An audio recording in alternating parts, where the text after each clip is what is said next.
Imagine a place that tells a story spanning centuries, where culture and nature intertwine to create something truly extraordinary. That's the beauty of UNESCO World Heritage Sites. I'm Abigail, and this is Global Treasures, the podcast that covers the history, travel tips, and legends surrounding one of the 1,223 World Heritage Sites each episode. These places have been identified as having universal cultural or natural significance that is so exceptional that it transcends national boundaries and is of importance to present and future generations. Welcome to Season 2, where we'll explore the 45 sites that UNESCO added in 1979. Thank you for listening to the Global Treasures podcast. We appreciate all of your support, and you can continue to support us by subscribing at Apple Podcasts, Spotify, or Podbean. You can also follow us on TikTok, Clapper, and Facebook. And please share this podcast with your friends and family. Imagine standing atop ancient limestone walls that rise like pale giants from the azure Adriatic Sea. Below, a sea of terracotta roofs stretches towards the horizon, their sun-weathered tiles telling tales of centuries gone by. This is Dubrovnik, the pearl of the Adriatic, where medieval majesty meets Mediterranean charm. As waves crash against the rocky shores below, and seabirds soar past the defensive towers that have guarded the city for centuries, you're transported to a world where merchant princes once ruled, where diplomacy and trade built an empire, where every stone tells a story of survival, resilience, and reinvention.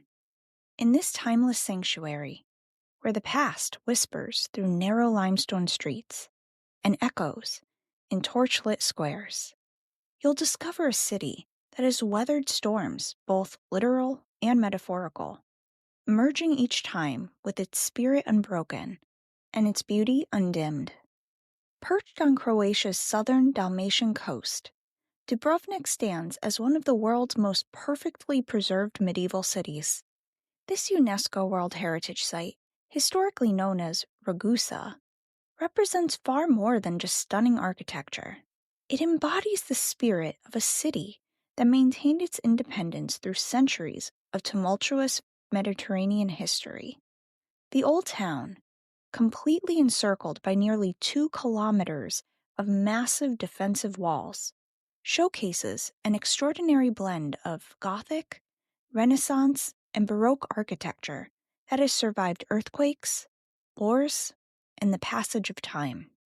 The city rises from the Adriatic like an ancient dream. Its strategic position at the southern tip of Croatia made it an ideal maritime center, while its rugged coastline and surrounding limestone mountains created a natural fortress that helped preserve its independence for centuries.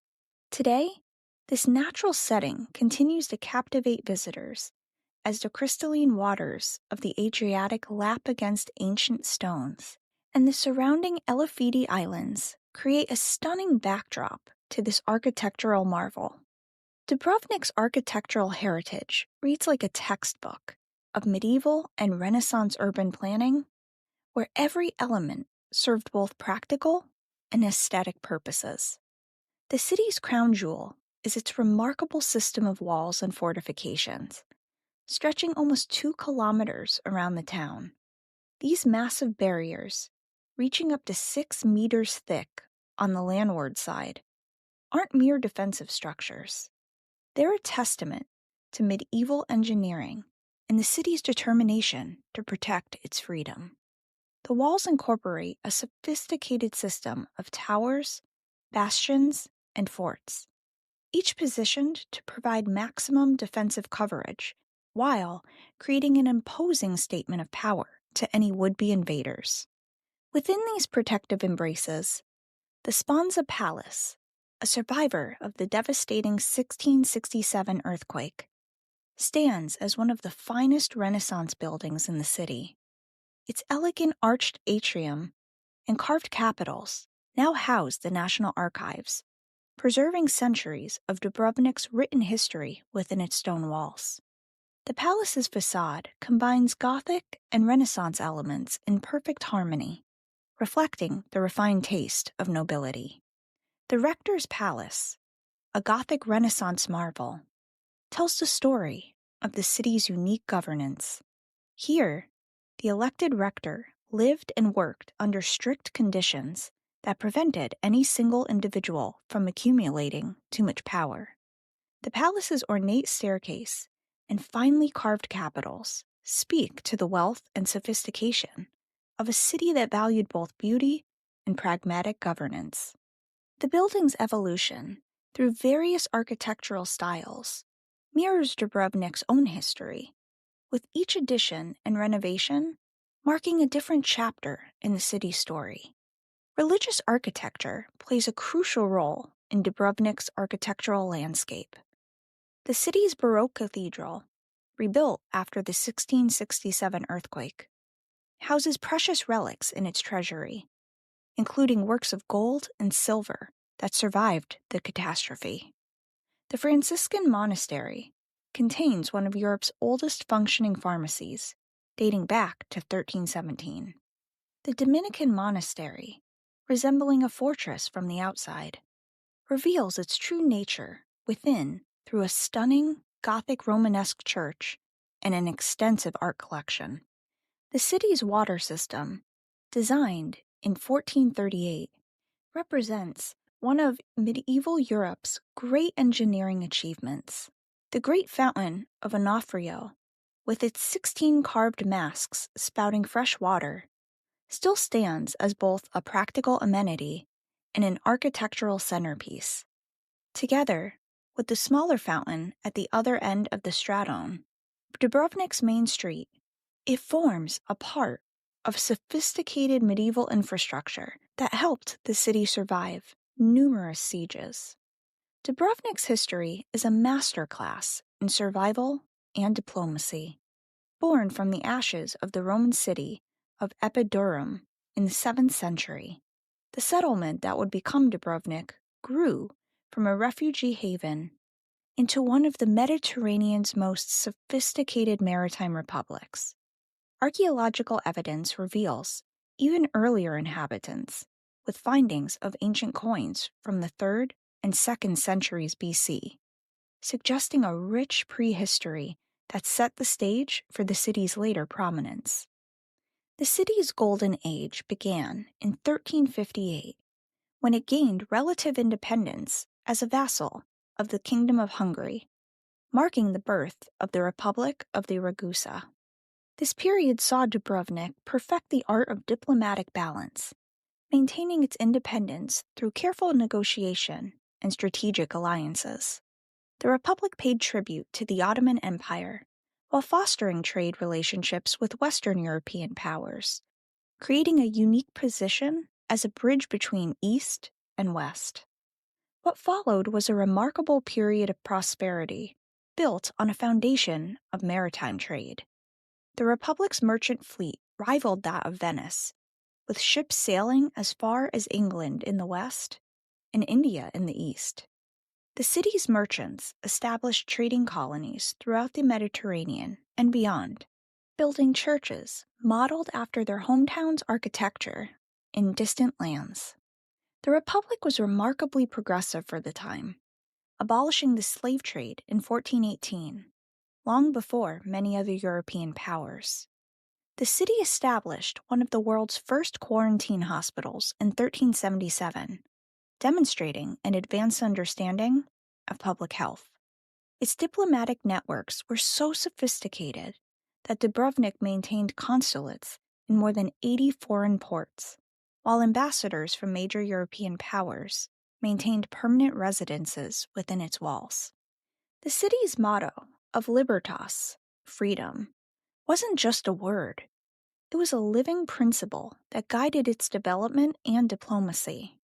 This commitment to independence led to the development of unique governmental structures, including a complex system of checks and balances that prevented any single family or individual from dominating city politics.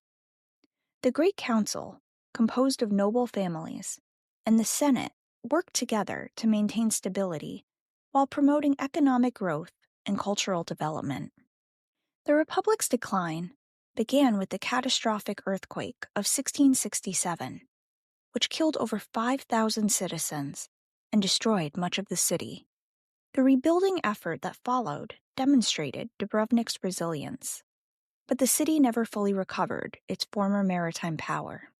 The final chapter of independence came during the Napoleonic Wars, when French forces occupied the city in 1806. The subsequent siege by the Russian and Montenegrin forces saw 3,000 cannonballs rain down on the city, marking the beginning of the end for the ancient republic. Today, Dubrovnik's cultural heritage remains vibrant and living, a testament to centuries of artistic and intellectual achievement. The city pulses with traditions that span centuries, most notably during the Feast of St. Blaise, the city's patron saint, celebrated every February 3rd with masses, parades, and festivities that transform the entire old town into a living museum of cultural heritage. This celebration, dating back to medieval times, brings together religious devotion, cultural pride, and community spirit in a spectacular display of Dubrovnik's enduring traditions. The Dubrovnik Summer Festival is a 45-day celebration that was established in 1950. During this time, the city's streets and palaces become stages for performances that blend historical settings with contemporary artistic expression. It draws on the city's rich tradition of public celebration, featuring everything from classical concerts in ancient churches to modern theatrical productions in medieval fortresses. The city's cultural significance extends beyond its walls to embrace the surrounding landscape. The Arboretum Tersteno, the world's oldest arboretum, dates back to before 1492 and is essentially a botanical garden. This living museum of plant life reflects the sophisticated tastes of Dubrovnik's noble families, who brought exotic species from their maritime travels to create this unique garden. Even the city's ancient pharmacy, still operating in the Franciscan monastery after more than 700 years, stands as a testament to Dubrovnik's enduring legacy of innovation. The monastery's library, with its collection of over 30,000 volumes, includes 1,500 valuable handwritten documents, representing one of the most important literary treasures in this part of Europe. These collections, carefully preserved through centuries of turmoil, offer insights into the intellectual life of a city that valued knowledge as much as commerce. Dubrovnik faces the delicate balance of preserving its historical integrity while managing the pressures of modern tourism. The city's popularity, boosted by its role as King's Landing in the television series Game of Thrones, has brought both opportunities and challenges. Over 1.3 million people visited the city walls alone in 2018, creating pressure on the ancient infrastructure and the local community. This surge in tourism has led to concerns about the sustainability of such high visitor numbers in a historic environment designed for a much smaller population. Conservation efforts focus not only on the physical preservation of buildings and monuments, but also on maintaining the ecological balance of the surrounding area. The nearby Lokrum Island serves as a nature reserve, protecting rare plant species and bird habitats, while marine conservation efforts work to preserve the rich biodiversity of the Adriatic waters that have sustained the city for centuries. Scientists actively study the impact of climate change on both the marine ecosystem and the ancient limestone structures, developing new conservation techniques to protect this invaluable heritage for future generations.